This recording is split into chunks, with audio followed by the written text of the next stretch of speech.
ఇప్పుడు ఆంధ్ర నుంచి చాలా మంది చార్మినార్ చూడడానికి వస్తారు. చార్మినార్ అన్న కూలిపోయిందా? ఇప్పుడు తెలంగాణ నుంచి ఆంధ్రాకి వైజాగ్ వెళ్ళి బీచ్ చూస్తారు. బీచ్ అని ఎండిపోయిందా?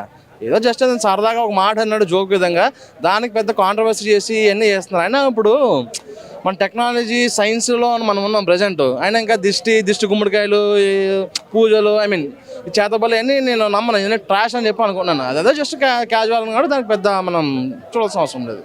కానీ ఇది గతంలో కూడా చూసుకుంటే ఇదే మాట కౌశిక్ రెడ్డి గారు ఆంధ్ర వాళ్ళని తిట్టడం జరిగింది. అప్పుడు ఎవరు రియాక్ట్ అవ్వలేదు ఆంధ్ర నుంచి. కానీ ఇప్పుడు దీన్నే ఇంత పెద్ద కాంట్రవర్సీగా ఎందుకు చూస్తున్నారు?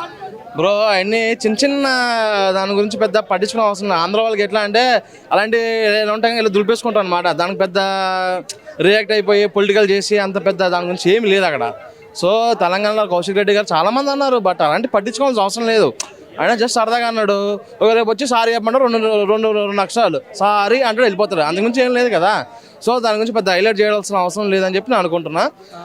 దానికన్నా కొంచెం మన ఐబొమ్మ రవి గారి గురించి బయటికి ఎట్లా తీసుకురావాలని దాని గురించి ఆలోచిస్తే బెటర్ అని చెప్పి నేను అనుకుంటున్నాను.